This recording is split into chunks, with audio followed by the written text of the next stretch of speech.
Hi everyone, I'm Joanna Penn from thecreativepenn.com, and today I'm back with Michaelbrent Collings. Hi Michaelbrent. How are you, Joanna?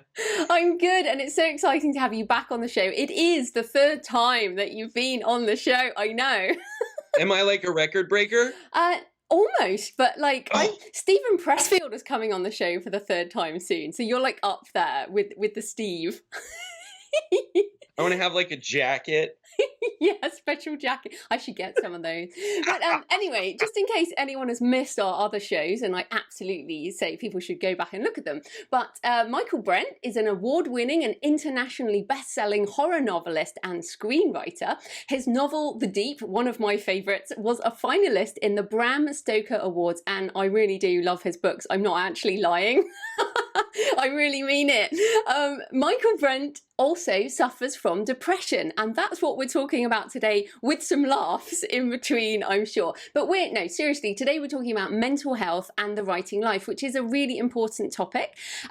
Just a disclaimer up front before we get into it, we are not doctors. This is not medical advice, just a discussion on experience, and everyone's experience will be different. So please seek appropriate help for your situation. Okay, that said, Michaelbrent, we're going to get into it. So a lot of writers suffer from depression and anxiety, which are kind of words, but they mean different things to different people. So can you start out by talking a bit about your situation, what it means to you, how it impacts your life? Oh, golly. So first of all, like I'm going to echo what you said, and especially the talk to somebody, because it never hurts to talk to somebody. I mean, unless you get a very rare person who's like, I'm going to shovel pills down their throat now, which is part of the pharmacological answer. It's better to talk to somebody than take a chance on being all alone, which is one of the worst parts of being anxious or having depression. So as far as how it impacts me, there's goods and bads to it. In certain respects, the bads are, I'm already in a lonely profession. We've already chosen this job where we live in a cave. And even like I go out every day and I work at a different place with people because I know if I live in a cave, my wife will come in one day and there'll just be like a greasy smudge where I used to be because I will have imploded of sadness, But even if I'm out with people, I have my headphones on and I'm in my little world, and all the voices that you hear as a writer are your own echoed back at you through these really odd echo chambers that make them sound sort of like somebody else, which actually gives them a sort of more credence. So it's very or credibility. It's very easy to fall into this as a writer because one of the critical components of depression is always this sense of being cut off, being alone, being hopeless, and we do that to ourselves on purpose. And it's part of the job, like I say, but it is a very challenging thing. And, me personally, the way it impacts me is first of all, there's days where my wife will come in and I'm usually up and gone before anybody else is because I have sleeping issues too. So it's not unusual for me to just leave at 2 a.m. and be back at 6 the next night. And my wife will text me and be like, are you safe? Are you okay?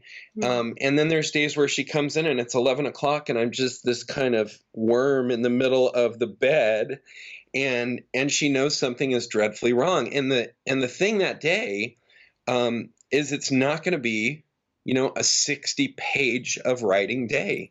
It's going to be, let's see if I can put pants on. Mm-hmm. And your goal system kind of moves, and that's actually one of the hardest things, is kind of to deal with the realities of a changing situation, because you feel like, oh, I wrote, be it 1,000 or 20,000 words yesterday, I should be able to do that every day, and today I'm going to go to the bathroom like a human. That's the good thing to do today, So it's really hard just knowing that your brain, it's like it's pulled a really dick move because it was my best friend for 30 years almost. And then it's like, I was pretending. Now I'm going to betray you slowly over time, So that's really the hardest part, is just trying to cope. Because also a lot of writers, like, especially if you kind of get to a point where you're doing well, or not necessarily making money, but you're doing stuff you like,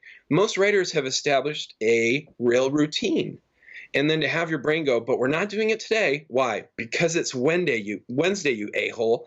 And having no rhyme or reason, that's tremendously, it's crippling, and it just feels like it eviscerates your competence level. And so that's really hard. On the other hand, I get to have cool talks with people, and I get to go on panels, and people go, I have this mental health issue. I have this mental health issue. And I can go, I have major depressive disorder with suicidal tendencies and psychotic breaks. And there's this like hush, like, we're going to listen to him. You can really affect people. And that's really great, because those little moments of connection are the thing that's going to save you.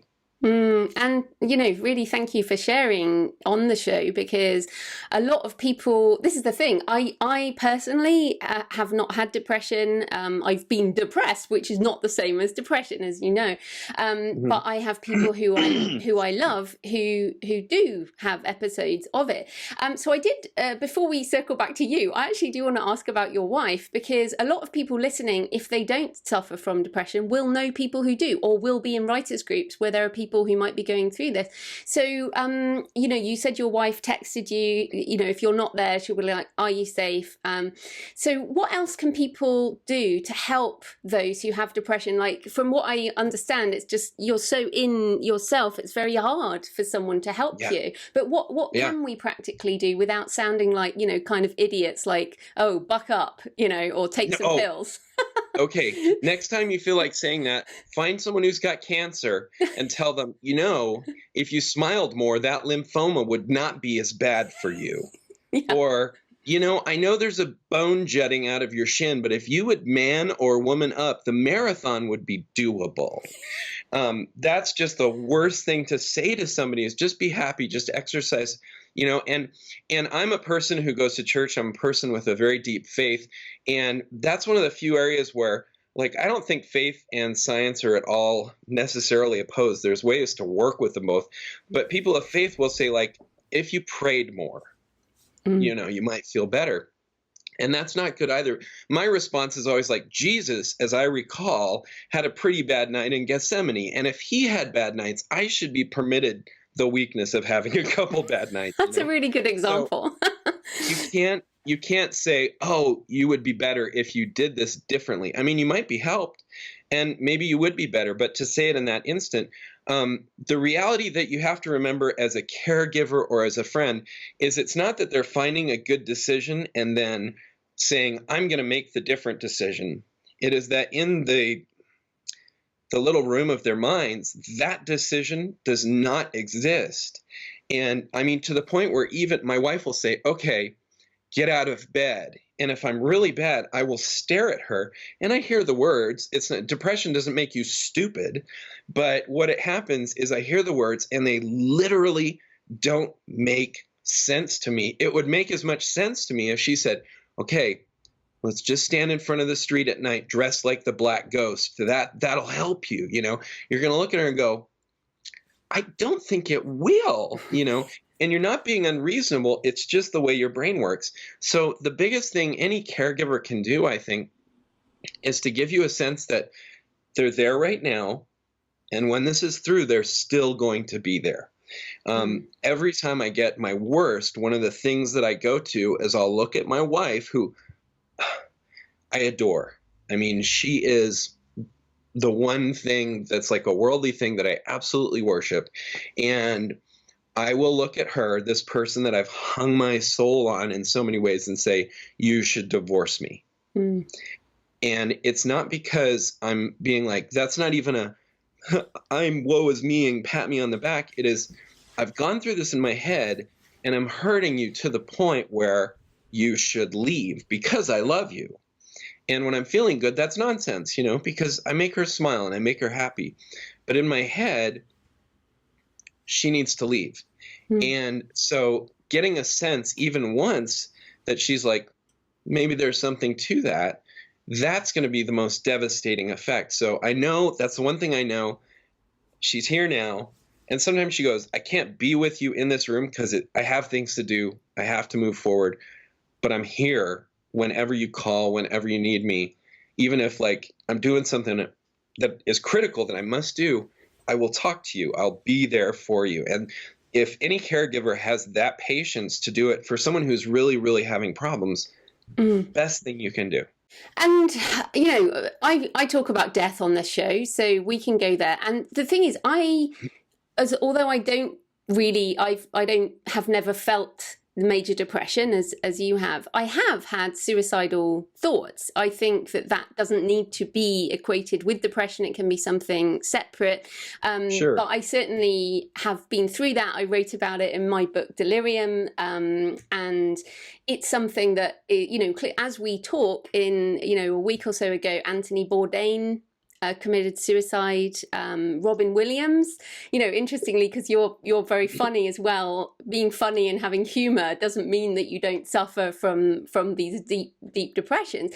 So I'm the happiest sad person you'll ever meet. Yeah, exactly. As everyone assumed Robin Williams was, and right. And this is the thing. So just on the suicide thing, which is a big issue and a big topic, I know. But what stops people from doing that in the end of the day? Like, is it your wife? Is it God? Can you see a way through to a future where you're not in that darkness? I guess that's the thing. Yeah. I think there's two things that have helped. And one is, yes, that connection. And again, like, part of the reason I'm like this, I'm naturally a very, very introverted person. So when I was young, I was small, I was smart, and I was socially awkward, which meant I saw the insides of lockers and trash cans, and I got beat up. And also, P.S., no woman would look at me. And so I went to my mom, who's this just wonderfully bubbly, smiling, kind person. I said, how do I make friends? And she wrote down a list of 10 things, and I memorized it. So all of this is just I memorized it well enough. Like I do karate, I can do a roundhouse kick without thinking about it. And I know to smile. I know to look at you in the eyes, which is not what I like doing. I know to say your name and thank you and all those things. So it's important that, first of all, when you're not being depressed, you not be depressed. That you get out there and be with people. And that leads to the second thing, and participate with them. Don't just stand there, like, be with them. Because the second thing is, in those moments of deep darkness, the things that keep it from happening, that will always keep it from happening, are nothing more than, this would be terribly inconvenient for my loved ones, at least for a few weeks. And I don't like to inconvenience people. Man, I've never left the toilet seat up my whole marriage. My wife's like, this is astounding, right? But I just don't want to inconvenience her. So I'm like, if I won't leave up the toilet seat, but then I'm like, you got to find a funeral home and a plot, So really, it sounds silly, but just think about, like, even in the short run, this is going to suck. And do I want to do that to my friends? And faith goes along with that too. And I'm not saying like everyone has to get religion. Obviously, and I don't talk about mine specifically because that's more of a one-on-one thing, I'd rather make people awkward face-to-face than do it en masse in a podcast. But there is that. It's like, I believe that's not a right choice, and that there's a capital good, G good, capital E evil, and suicide's not on the good side. So I just want to stay away from it. And that helps. That really does. And so having those connections. And then the last thing is, so going along with what we said earlier, it's not feasible to look at a person and say, if you just feel better. That presents an immediate fix that is impossible. But what you can say as someone suffering depression, I have found, and what a caregiver can say is, you're feeling horrible. There's nothing you can do about it. And you cannot look forward to hope. You cannot sit there and think, I'm going to be hopeful. But what is possible, and it's a little mental hoop to jump through that really works for me, is I go, I can't be hopeful, but I can hope that I'll be hopeful. And I can just repeat to myself, if I get through 3 days, 4 days, 5 days, whatever it is, I can put a clock and say, I believe at the end of this, I'll smile again. And it doesn't feel real, but I can keep repeating it, keep repeating it, keep repeating it. And that's been a tremendous help. Yeah, that's really good. And I laughed about that. I don't want to inconvenience people with the body. And I think I want to normalize this because I've heard this from so many people now, and because I talk about death and suicide and things with lots of my friends because I'm that kind of person. Who doesn't? I mean, who doesn't? Yeah. But it's interesting because that same thing I have heard over and over again, and people are like, "Oh, I'm just so embarrassed about feeling like that," and I'm like, "But seriously, I've heard that before." It's kind of incredible that people, are stopping themselves from doing this thing in order not to inconvenience others, but yet those loved ones clearly want them not to do that. So I just wanted to normalize that, because when you said that, I was like, yeah, I've heard that before. And just for people listening, that is, I think it must be a normal human thing, to think that. It goes along with not being a sociopath. You want to be kind to people. And honestly, here's the other thing is, don't overthink it. If you find something that's working, screw why it works. Just let it work. I do not, when I microwave a burrito, I don't sit there and go, why does this burrito work in this way? I just eat the frickin' burrito and suffer the consequences, and that's like it is with all medicine. We do not require, most of us, an explanation of how the lipids are bonded and kept away from this or that thing. We just go, will the pill work? Taking the pill. And maybe we do that too much. But the point is, if you find something that's like, okay, it might not be, don't set your bar necessarily for I'm going to be well. Just I'll get through every day as it comes. And whatever you found that works for that, do that. Because I am telling you, unless you are a very old man, very old with a little tiny white mustache named Hitler living in Paraguay, somebody out there values you. And you do have a story to tell. You have an astounding universe that you inhabit. And I believe this truthfully. I have never met somebody so smart, so dumb, so rich, so poor that there isn't something about them that I could sit there and listen to for hours. And if you take yourself out of the picture and I occupy that space, I will feel the lack. And someone's going to meet you. Someone's going to miss you. They might not even know it. They'll just, they'll feel this moment where nothing's happening and something could have happened. And that something could be you. So don't ever think I'm not making a positive difference, because to me, you absolutely do. You have met a friend of a friend of a friend of a friend who gave me a smile and got me through that day. So don't you dare. And I mean, it's interesting. So you talk about the universes that people have, and I mean, obviously you write horror, and a lot of the stuff you write is dark, yeah, and awesome. So, and also you put on your Patreon, deadening pain means deadening life. So how much of your own darkness and suffering, do you put into your writing, and does it help? Like, is it something that writing, just use it, man? Yeah. Yeah, well, okay, so I just finished reading for my wife because I read her all my books, but I write a lot and we have busy lives. So sometimes it's like I wrote a book almost a year ago called The Dark Lights, and I finally finished reading her that book. Our reading time is the Costco trip. Like we'll put something on for the kids in the back and I'll read her scary books and hope they're not listening. And I flipped the last page on my Kindle. And she looks at me and goes, I did not like that ending. And that was written during the worst period of my life.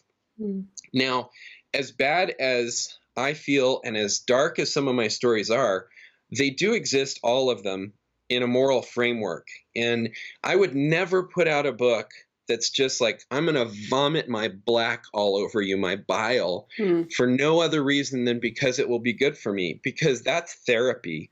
And the one thing all therapists and psychiatrists have in common in the world is you pay them. And so for me to do that on the page and then say that'll be $5, that's ridiculous, I think. And it's also, people say, like, I follow my art wherever it goes. And I'm going to be rude and say a word, like, I'm not a big cusser, but when I hear I'm going to follow my art wherever it goes and it doesn't matter what the consequences are, I want to go, you're not an artist, you're just an asshole. Because we have a responsibility to build communities. That's the big power of being a writer. And if you're just vomiting out evil because it makes you feel better, you're just a sociopath. And so even when I'm feeling bad and dark and evil, what I do is I sit there and go, everybody feels this way. Like you said, you've not had, depression, clinical depression, and I use it as quotes as a real thing, not as like depression, but you've been depressed. And so when you read my book, it normalizes you. And you go, oh, well, this guy, this author, this character feels this way. And so even though I might not go out, snap, and murder people, there is this part of me that goes, oh, this is part of the human experience. And if I'm human, I belong. And that, again, is one of those keys to sticking around. So I'm fine putting those dark parts in my stories. And even if the dark part is in a bad person who does snap, that makes you into a hero because you go, I have these feelings and I've controlled them for the sake of my humanity. And that's a wonderful thing. So I don't think you need to avoid who you are. To see, my view of being like, again, as a person of faith, I don't think we go to sit on clouds and play harps, same exact music, same exact robe, same exact everything. I think you go to heaven and you continue working. And the difference is you're your best self. And so the job of an artist is to bring out the best self of other people. And you do that by showing them everything and saying everything fits in this best thing. You just have to find the way to properly deal with it or channel with it. So if you sanitize your universe, you're the boy in the bubble. You will die at the first cold. I'm dealing with this with my son who is he wants to do good. And it's not like we taught him that. He came out at the age of 0, like crawling very carefully. We never had to worry about him sticking something in the light socket because he knew, he's like, that's not the right choice. And now we're going, you kind of have to get out there. You don't have to do bad things, but you need to know how they work, or else one of them is going to kill you. And I really believe that. And that's one of the wonderful things about horror is it shows you that there's darkness that can be overcome. That's the thing that horror does when it's doing well. And actually, I was going to say that I consider your writing to be like what I think of as proper horror, which is exactly that, which is the good versus, it really is good versus evil, life versus death, and lots of people will die, but good will triumph. And that's why I like your books, and that's why some of Stephen King's gets it, but the horror I don't like is when it is just all darkness with no glimmer of light. And I think that's really important. And I love what you said about the therapy there. And yeah, we definitely do not use your writing as therapy. I think it can be cathartic. Like, I like, kicking some ass in my books from the bad guys and things. And they're always going to get their comeuppance in the end because that's how my universe works. but it's as you say, you can't use it as therapy. By the way, I will say on the air, again, I loved Map of Shadows. I got to read it early. Oh, it was so good. So I'm on that whole, that series. Oh, thank you. That means so much that out, to me. guys. Yeah, it means a lot to me. I really appreciate that. But before I blush too much and we're like mutual fanning, I wanted to just sort of move on to In The Healthy Writer, which my friend Dan Holloway wrote a chapter, and he is bipolar, and he talked about writing advice being useless for most people with mental illness. Oh, look, it's on your phone for the audio. I have so many quotes I was ready to bust out. It was so good. I'm glad you liked it because it's the chapters on mental health were really interesting. And so you've already mentioned that some days you can't write, like the advice to write every day doesn't work for someone with depression. But you've also, you again on your Patreon, you've talked about you had a 27,000 word day, which to me felt like mania. That really felt like a manic episode from someone who, but I don't know whether it was for you. So what are some of your tips for writing as someone who has these cycles? Basically they are cycles, aren't they? Just they're like, so my oldest daughter has become a woman. You know what I'm talking about. And so, and I have no problem with that. That's part of the human life, you know, but my son's like, why is she like this sometimes? And I told him, I said, you know what? Women are like that sometimes, but they at least have the courtesy to schedule it. And men just do it periodically for no frickin' reason. So don't get all over her. She's just more polite about her mood swings. And so we all have these ups and downs. And the problem with depression and depressive episodes is they're not necessarily regular. They're never regular. And again, that's hard to deal with because you're like, I'm looking forward to Monday. I've got all these great ideas. It's going to be a great week. And Monday hits you in the face like a sack of nail-covered bricks. And it's terrible. And so you kind of have to roll with it. One thing that is helpful to remember is writing. And we talked about this on the Writer's Block podcast episode. But writing is not typing. And writing is not doing this with a pen. Writing is this whole process. And some of that process is thinking. And some of that process is seeing other people's work. And so on bad days, my wife gets me out of bed and she knows I'll feel bad if I haven't worked because I haven't done my part. And that's a very normal thing too for people with this issue. And she'll say, go to the movies. And she'll drive me to the dumbest movie she can locate. She's like, this looks like it blows stuff up good. And I can sit there in the audience, often by myself. It's like, it's an 11 a.m. matinee for the crappiest movie that's out. And I'm just watching something stupid, but part of my brain can't help but go, well, that's stupid. Well, that's stupid. And so I'm analyzing things. And that's part of your job as a writer. And I get to the end and I go, did I have a 27,000 word day? No. Did I do a little thinking about my stories? Yeah, you can't help it as a writer. That's part of the problem is you can't turn it off.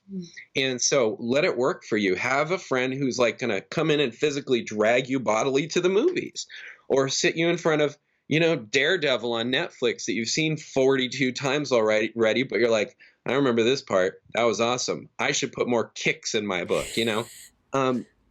It's a totally legitimate writing process, and that's a wonderful thing. So you don't have to equate like I didn't write today with I didn't do my job because you probably did. You're just not giving yourself the leeway to realize it. So part of it's that. Part of it, yeah, if I'm feeling good, it was not a manic episode. I just needed to get crap done because I'd had a lot of tough weeks physically and mentally because I suffer from severe chronic pain as well. And so I got to a point where I had set a deadline. I had missed it. Life's like that. But I said, I don't want to get it too far out. So I drove my car into the mountains. I got out with my computer and I typed on the side of a dusty road until I couldn't type anymore. And then I dictated until my voice went. And I was there from 7 a.m. until 3 the next morning. Did I pee off the side of the road? Yes, I did. But that was fine. And it was a good day. And it wasn't a manic episode. It was just like, okay, I'm functioning. Let's take advantage of it. And that's a good feeling too, because, you don't get to do 3,000 words a day, 3,000 words a day, which is what, I did 5,000 words a day for 5 years. I put out 8 books a year. And now I can't do that, but I can still have days where I go, I'm just going to face brag a little bit here, guys. I did 27,000 words because my life's perfect. Despair all ye sad people.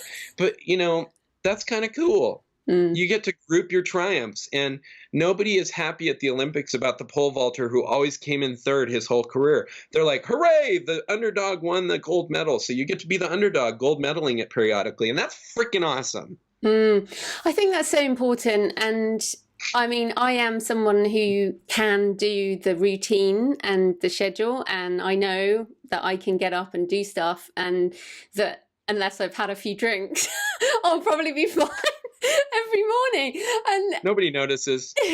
No, exactly. But I think this, again, it's so important to normalize some of these experiences, which again is what, Dan did in The Healthy Writer and you're talking about, is that it's not a big deal. If you go a day, a month, a year, whatever it is, the period that is down, and then, as you say, when you're on that upswing, you can take advantage of it. And I mean, I absolutely, when you put that on your Patreon, and of course you were talking about pain and dark stuff, and I'm like, 27,000 words? I wish I could do that.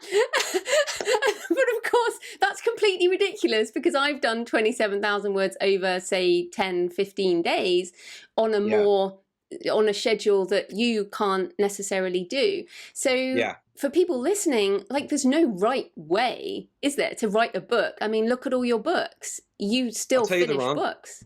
The only wrong way to write a book is not writing it. And so you can't say, I'm going to only do it this way, or I'm not going to do it, because then you have abrogated your last little bit of authority. You've given it up. And, you know, life is, the thing that's hard about so much of life is how much we realize as we grow older that we don't have control over it. That's such a tough thing. I'm the captain of my ship. I don't know. He must have been so wasted when he wrote that, because it's not accurate. And that's really hard. But you can say, I don't have control of these factors, but when the decision is mine, I will, whatever it is. And that is a control that actually is a through line that runs through your life. Given the choice, I will, whatever. And you've made the decision to make that decision. And again, anytime you toss it back, when you do kind of assert yourself a little easier, I can't be hopeful, but I can hope I'll be hopeful. I can't decide to feel better, but I can decide when I do feel better, this is what I'll do. And that's really important, no matter who you are. I mean, to be able to look at a crap day where everything went wrong, which is called, like, you know, Thursday, to be able to go, all right, well, tomorrow it'll be Friday, and I will make the choice because it'll be in my control again. So yeah, don't fall into this pit of saying, because Joanna does it, and I've told you I love your writing. When I read Map of Shadows, I was like, because you gave it to me early and said, what's your feedback? And I said, I didn't like this person's name. That was as much feedback, negative, as I had. So, but I can't look at Joanna and say, she wrote this really great book and she's not depressed, and it's because your system works. And so we just have to find systems that work for us, and that's experimentation. And that does suck, especially because when you have mental health issues, your brain is a moving target. It's not like, you know, I go to a psychiatrist and it's not like he goes, "Sink, we found the right pill." And that's it. And he goes, I'll never see you again, you know, because in 6 months, this one time he said, well, the problem is it's summer. And so you've got too much serotonin because sunlight does that. So we have to adjust your meds. I'm like, wait, I have to do this every frickin' 6 months. And that's stressful. So you have to kind of recognize, again, look, I can't control the doohickey crap in my brain. And I certainly can't control if my loved one is acting terrible. I can influence it, but I can't control it. I can't control if my job goes under because the company goes bust. You know, I'm working in Microsoft. A couple of years ago, and you probably felt this too to some extent, a lot of self-pubs went out of business because Kindle changed its business model, and it was devastating for a lot of people when they moved to this Kindle Unlimited stuff. And there's people that are working with it great now, but I couldn't sit there and say, well, that was my fault. You just kind of have to go, okay, well, how can we adjust to the best of our ability? And the best of our ability, that's a great benchmark.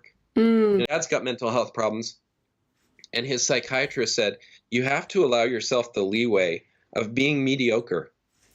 And my dad was like, oh, I don't have to be everything the best in the world. I can be passable. And passable means you're doing it good enough. So, you know, we can do that sometimes. Yeah, fantastic. Right, we are, like, you and I could talk forever. I'm sure you'll be back on the show again. But I do want to ask you some things that are not related to depression, because I think you mentioned the movies there, and you're a screenwriter. And on the horror thing, I just wanted to ask, like, what are your thoughts right now? Because I think Netflix is doing a heck of a lot more supernatural and darker films, darker TV. Do you think that there's a kind of renaissance in the supernatural / horror / darker stuff coming through? And is it, with script writing, because I'm interested in that, are things becoming better, easier, changing in that area? Easier, yes, for writers in certain ways, harder in others. But no, it's absolutely not a renaissance. Here's what it is. horror has always been incredibly popular and incredibly profitable because the Avengers made $2 billion on a $500 million movie with $300 million in marketing. So it's got a multiplier of like 1.4. Halloween had a multiplier of 1,000,000%. That is a better return. So horror has always been there. It's always been easier to break into horror. If you write The Avengers as your first script, and you and I talked about this, you know, as good as all your pieces are, he said, you're going to have an easier time selling it to somebody who's got a track record than doing, you know, your Map of Shadows, because it's kind of a huge story. It's too big, you know, too expensive. Yeah. Yeah, but if you write a horror film, you can go to someone and say, "Hey, this is going to cost $5, which or $5 million bucks," which is like in Hollywood the equivalent of buying a Volkswagen from 1982. It's just not a big deal, and all they have to do is put it in theaters, and it's going to make money. Every one of my films, I think, well, both of them, which is actually a lot to have actually made, they've made money. They were small budgets. It wasn't the Avengers, and I still get little royalty checks, which is fantastic. Horror is easier to break into than other genres. It's still really hard as far as screenwriting. So I'm in the Writers Guild of America, which you have to have sold some scripts or had some credits, and then you pay them $3,000 and then a percentage for the rest of your life. And it is harder to get into that group statistically than to get into Major League Baseball. So this is a tough world, but horror is the easiest part to break in. But it's not a renaissance because it's always been there. What we have now is groups like Netflix who put out a stream of horror at the beginning, and it wasn't they were making it or anything. It was just they had Supernatural, they had all the old horror movies, and they have a huge data accumulation, and they look at it not from the perspective of Universal putting out 3 horror movies that did really well and critics hated them, so something must be wrong with horror. Netflix goes, well, according to actual data, people love this stuff, and it's the most cost effective. We can put out, you know, they put out Bright, the movie I love by that. David Ayer. Gotta say, I loved it. You know what? I didn't get why everyone beat it up. Yeah, exactly. It was a $100 million movie, and I'm guaranteeing at the end of the day, they're sitting there going, we'll make Bright 2 because it is in the pipeline, because it made a return and it made a splash, more importantly. I bet it lost money a little bit, actually, but there was so much talk, it brought more people in. And then they look at Hemlock Grove, and they look at all of the Human Centipede movies that cost $1.50 to make, and they picked them up for $4 for a 400% return for the guy who made it, and they made $5 on it. So it's a very obvious decision once you're looking at it from an accumulation of lots of data. And also because any artistic venture, doesn't matter if you're a writer or a producer or anything, it is impossible to listen to this, people listening, it is impossible to make a living selling your books. The only way you can do it is by having other people sell your books, because you're only going to reach a certain number of people. And what you need to have is a little cult of folks that go out and talk to everybody about your stuff. And horror is full of those culty people. And so Netflix knows if they put on Supernatural, which isn't horror, but it's got horrific stuff in it, that crowd is going to go to every convention and talk to every person about either how scary it is or how dreamy the 2 main guys are. And they don't care which, frankly, because more people are going to watch I have freaking tried to watch Supernatural 8 times. I hate it. But I keep trying to watch it. But I keep trying because so many of my friends insist. They're just sitting there drinking Supernatural Kool-Aid being like, it's great. And I go, it must be great. So they've got me, and so Netflix knows this. They've got all this information and all these algorithms, and they're a data-based company. They're not an entertainment company. They're putting out data. They're taking in data, and they're making business decisions off of it. And so we're finally seeing some big company going, there's something to this horror, but it's not a renaissance. There's always been great horror. There's always been wonderful stuff out there, and there always will be, because we have that in us, and we need to be reminded that it's okay and that we can beat it. Yeah, I agree on Supernatural. I didn't gel with it. I think because it's not dark enough. I tell you what, I rewatched Constantine with Keanu Reeves the other day. So good. Oh, that is a great movie, and I was just like, "Yep, that's the good stuff right there." Yeah. Yeah, so That's a remote drop for me. Every time it's on TV, it's like, TNT 2 in the morning. I go, oh, Sharknado 14's on. I do like that. Constantine. Yeah, because it's there's got something demons innocent about in. stuff. We love demons. Oh, Right, and my last question. I wanted to ask you about your new covers because, including the Deep, the fantastic book, you did a great new cover on that. Oh yeah, yeah. Show it to the camera for the video people because that's out of shot otherwise. See if we can. Oh yeah, it's like a ship with a skull in a sea of blood. It's awesome. yeah. I love it. I think And it's it's brilliant. upside down and right Yeah, side up. it's so good. And so it's very interesting because, of course, you've been writing for a long time, and some of these books are older. So what? And I think I had said to you, I think you need another cover, and clearly other people do. So it did as well. So what? Tell us a bit about revisiting older books with new eyes and trying to kind of rebrand them with a more modern cover. Well, okay. The first thing I say, first of all, yeah, it wasn't many people. It was you and this one other woman I respected who were very nice. You were both nice about it, but it was very clear. The nice thing you were saying was these suck now, you know, because 10 years ago, or I guess 7 or 8 when I started, there wasn't competition. You could, my first cover was made in Word, and I just went, and I printed it as a PDF on the computer, and that was good enough. And now it's a lot more sophisticated, and self-pub is much less the redheaded stepchild. I mean, I can see your books in the background, and Stone of Fire is there, and Desecration, and those have super cool covers, and they're very slick now. They have to be slick and keep up with the traditional publishing. And I've said this before, if you're an indie, you can't be good. You have to be better than traditional publishing, because why would someone read my book if Stephen King's there? And the reason is I have to be giving him a $15 book just like him for $5. And so you do have to keep ahead of this stuff. I would recommend, first of all, for most people, have someone else make your cover. Because the reason I do it is because I need lots of outlets, because I do have a fractured personality. And so, like, I do so many random things that I just do them. I love karate. I do contact juggling. I'm sitting there in the car doing like the labyrinth thing from David Bowie, and people are going, "Whoa, he's messed up," And I loved, so when you guys said these covers are terrible, I'd been using GIMP, which is a decent photo manipulation tool, and I went, I'm going to learn Photoshop. So for 2 months, I sat in my room watching YouTube videos of Photoshop. And I really had to listen to people why does my cover suck? Well, it's got this problem. I'll fix that problem. Why does it still suck? You were great because you're like, it's not quite there. It's not quite there. And that was really helpful. You need to have honest people around who will be like, he's not depressed today. He won't blow his brains out if I tell him he needs improvement. And that's important, So I would recommend most people don't do that.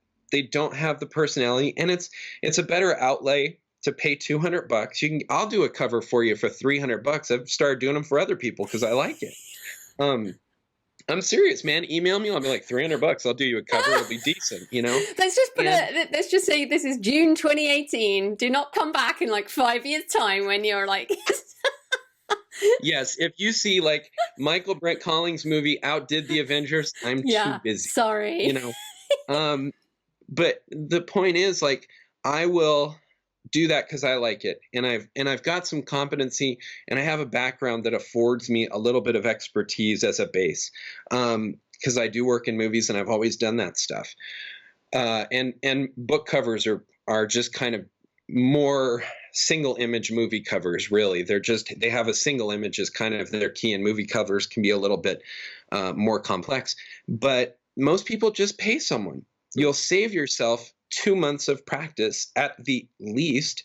You could have put out a whole book maybe, or at least gotten a good start on another book. So just have someone do covers. Look at covers that are selling. Look at covers by your friends who say, I'm a cover artist. And if it's like their first gig out of school, I don't want to be rude, but like, I'll let you do my cover if it's free, because you can build your portfolio, and I'm not guaranteeing it'll stay on for more than 6 days. And that's okay too. You can update your covers as many times as you want. I think my cover, do I have it? Oh yeah. So this book is called Peter and Wendy. And oh, look, there's Joanna in the in the reflection. That'll be a gloss so this cover. book's called Peter and Wendy, and it's been through like 4 covers. And that's cool. You know, I get to do that because all you have to do is do a new cover and click upload. Now, if you're doing it for $200 or $300 a pop, that gets expensive. So again, find somebody competent first. But if it's a mistake, you can re-update. Your covers have gone through various iterations. Yeah, and I think part of it is, like you mentioned, Desecration. Like that is the 3rd cover on Desecration, and it's kind of part of understanding what the book is as well. I think it's because, and like I said about The Deep, you know, because I know that book so well, because I've actually read it like twice, which is more than like double what I read most novels. And that new cover is just so right, and yet it's odd how you had even put that other cover on. And I think about Desecration as well. It's like, how did I even put that cover on that book? Do you think we're developing an understanding of our own products or our own art over time? Yeah, and also you just understand the market better, because so like when I did The Deep, I knew the first cover I did, I was never happy with it, but I had a self-imposed deadline and I did it, and it was, you know, it was a not good cover, but it sold enough books. I was okay with it. And that was the Bram Stoker Award finalist, so obviously it wasn't a bad enough cover to turn people off who already knew me, which is good. But at the same time, I hated it. I knew it wasn't good. And so part of it is you're in the industry for 10 years and you get a sense for, well, that is a obviously first out of the gate indie cover, and I don't want that. And here's something for you people who are considering cover work. It is not necessarily about your story at all. There is no scene in The Deep with a yacht, which is on the cover of my book. There certainly isn't a scene where the underside of the yacht is a skull. The only thing that a cover is supposed to do is give a sense of the feel for the book, what kind of genre you're getting into, have a question on it that must be resolved and can only be resolved by reading the book. What is this about? Is it about a bloody scene? I mean, like, I'll check the first page and I should get you on the first page or I'm not doing my job. And the last thing, and the most important now, it has to be a fish hook on your eyeball at a 1/2 inch thumbnail, which is why they've gotten less artsy. Don't ever think like that's a wonderfully artistic cover, because it doesn't matter. People go to museums for art. They go to Amazon for books, and it's got to have this thing that like pops out at you really small. Even if it's just a flash of all of your books in the background, you can see there's dark around the outlines, and then there is a colorful spot in the center. And that's actually a design technique. A lot of designers put a circular bright spot. It looks like an eye. It catches our eye because we're biologically wired for that. And then your other books up top, The Healthy Writer and the How to Market a Book and all those, they have this big contrast of white to dark, and it's a thing that you kind of have to look at. And that's the first thing you have to sit there and go, look at all of these covers. There's a place you can go called 99 Designs, and it's not always great, but you can have a bunch of people try and make a cover for you. And if you scan through the list of 100 covers and the one you like doesn't pop out, that's not the one you should get. Buy it on your own and hang it in your wall, but it's going to suck as a cover. Yeah, so good. Oh, as ever, we could talk forever, but we need to close up for now. So just tell people where they can find you and all your books online. Okay, so you can find me on my website, which is writteninsomnia.com, books that'll keep you up all night. I have a Patreon page called patreon.com/mywaraonsuicide. And because I'm depressive, you're not going to get something every week or every day, but I try and do 2 or 3 a month. Last month I missed. The month before, I think I put up 5. So You're going to get a steady trickle of stuff. And hopefully it's helpful for caregivers to understand, and for people who suffer it to go like, hey, he wrote another post. That guy didn't kill himself. That's fantastic. And I will have my wife cancel it if I ever die. So you'll know I'm still there. And the easiest way to find me is just Google the name Michaelbrent, because that's my first name. And there's no other weirdo in the world whose parents hated him enough to name him Michaelbrent. And just a heads up, at some point we are all going to die. So fair and enough. If you die, you can let your credit card run on the Patreon page for a couple months before they catch it. A good point. But look, as ever, Michaelbrent, it's been so good to talk to you. I always enjoy our talks, and although we had quite a serious one today, I hope people found it really useful. And I'm looking forward to you coming back on the show at some point. We will no doubt. With my jacket. Yeah, with your jacket. We will do this again. So thanks again, and see ya. See ya.